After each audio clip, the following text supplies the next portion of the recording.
pagdodroga, pagiging pabaya. Di ko sinabi na inyong pamarisan, pero kailanman di ko kinakahiya ang aking mga kamalian. Mas gugustuhin ko pa ang tunay na ako ay kamuhian kaysa ako'y mahalin ng dahil sa kasinungalingan. Kaya, wala akong plastikan. Amoy mo ang bawat baho. Kahit puro kemikal, kita mong walang tinatago. Maririnig mo natural. Pero malalasahan mong walang halo. Kasi pagkatotohanan yung sampal, mas dama mo ang bawat balo. Para sa akin ito'y malabo, pero pumunta ako sa Cebu. Nang makasakali, yung battle career ko'y pwede pang ma-renew. And prove to myself there's some shit I couldn't do. Na kaya ko itong gawin na kahit na walang shabu. Lagi mo sinasabi, alam mo ang tunay na relihiyon. Bakit? Ilang relihiyon ba alam mo sa mundo? Ha? Puro paraging ka sa Katoliko pero sa mga Muslim, hindi? Teka lang. Huwag mo sabihin, hindi nyo napansin. Sayang yung pangalan mo, naging Christian ka pa man din. Panayhanap ka sa mali. Panayhanap ka ng mali dun sa iba, dun palang gago, butas ka. Ayaw mong maniwala sa rebulto, pero kala mo kung sinong santo umasta. Bili na kayo pampaswerte, sabi ng tindera. Swerte pala bakit binibenta? Tingin mo, tama ka ba dun? Tama ka? Tama ka? That's a fact. O tama ka pala bakit galit ka? Alam mo, tama ka na, galit ka pa, lakas ng tama mo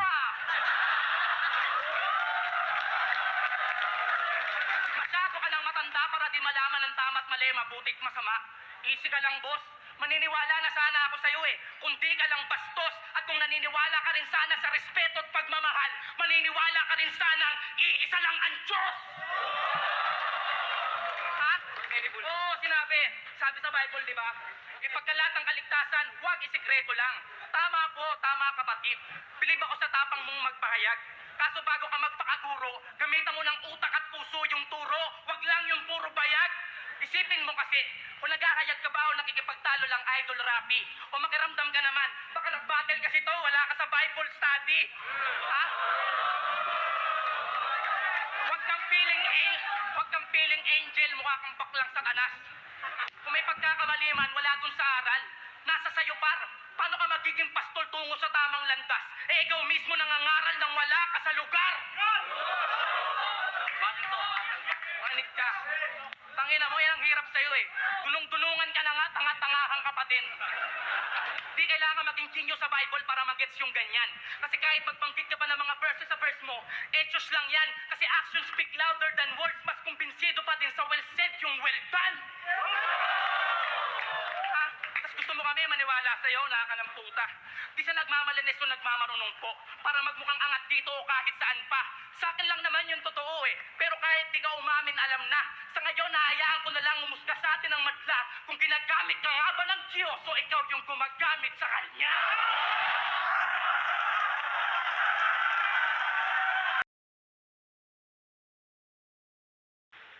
Puro kayo prinsipyo. Bakit? Makakain ba ng sikmura mo yung prinsipyo mo? Ako kumakalam na sikmura ako. Kaya nandito ako, ikaw, kumakalam na ba sikmura mo? Kaya nandito ka, iniwan ng kalsada para sa 100,000 piso? Nasaan ang gintong prinsipyo mo? Nakasanla na? Sa sanlaan ng sityo? Dito sa mundo, hindi kailangan lumaban sa salita, kundi lumaban ka sa gawa para mabuhay ka, magsikap ka! Saka ka na magbataas at magbatigas kapag kaya mo nang bumili ng sarili mong isasaing na bigas. Saka ka na magmayabang kapag wala ka na sa puder ng iyong magulang. Kapag hindi nila nilalaban ang damit mo ng iyong magulang.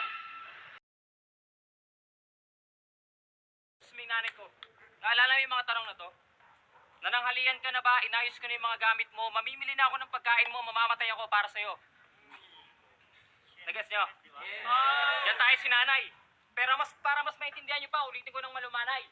Nanang, halian ka na ba? Ina, yus ko na mga gamit mo. Mami, mili na ako ng pagkain mo. Mama, matay ako para sa'yo. Yan tayo si nanay. Kaya bago mo basusin yung magulang ko, ibaon mo na lahat ng tanong ko. Pag uwi mo ng bahay, huwag ka naman dadami ng inatang ama mo. Nagsasabing spam daw ang pinakadelata nila. Mga namimili pa ng itatae at nabubuhay ng ilang dekadang tanga habang ako'y nabibilang sa mga taong namamatay ng dilatang mata. E di sige, kayo na rich kid. Kami na tong sardinas lang ang ulam. Dumidiskarte, sumasahod. Pag naubos, nangungutang. Kumakayod, napapagod. Sumisweldo, pero kulang. Di naman kasi kami kagaya nyo, mga irresponsabling umaasa sa sustento ng magulang. Hindi marunong tumayo sa sariling mga paa, mga walang paninindigan, samantalang ang iba'y nagmimistulang alipin ng paninilbihan. Walang masama sa pagiging mahirap, lalo na kung nagsisikap gaya ko. Pag ako yumaman, okay lang. Pag kayo humirap, kaya nyo? Di ba hindi? Kaya kung usapang pera, sige, panalo ka na, Abno. Yung dalawang ulo mo, 500. Yung dalawang ulo ko, 10. Pero kung usapang karanasan lang, baka hindi ka makasabay. Pinanganak akong mahirap, pero di ako mahirap. Mamamatay lahat ng bagay na meron ako ngayon, naabot ko yon sa sarili kong mga kamay. Hindi katulad nyo, nakalahat. Paalamunin, palibasa, panay karangyaan lamang ang tinamo. Sinabi ko na yung kahinaan ko at wala nang rason para itanggi pa to. Hindi ako natatakot kahit ano pang panlalait ang iba to. Dahil totoong tao ako at hindi ko kinahihiyang mahirap lang din ako. Round 2, hindi. Kasi pinapili kayo sa buhay. Mag-aral o dumiskarte. Matuto sa paaralan o mahubog na lang sa kalye. Pero pinili niyong di na mag-aral. Dumiskarte na lang. Yung iba dumidiskarte. May pangmatrikula lang sa paaralan. Kasi ang naabot ng sino man ay hindi tinadhana. Ito'y pinagsisikapan. Kaya babasagin ko sa iyo ang katotohanan at humihingi ako ng tawad. Ang tagumpay ng isang tao makikita sa kalyo ng kamay, hindi sa guhit ng palad. Kasi ikaw, puro ka lang paawa. Ako laging taas noo. Kaya paano mo mamaliitin to? Hindi naman sa pagyayabang, bro. Hindi ako nakapagtapos. Pero ako ang nakapagpatapos ng misis ko sa kolehiyo. Kaya isa lang ang malinaw ngayon, Marco.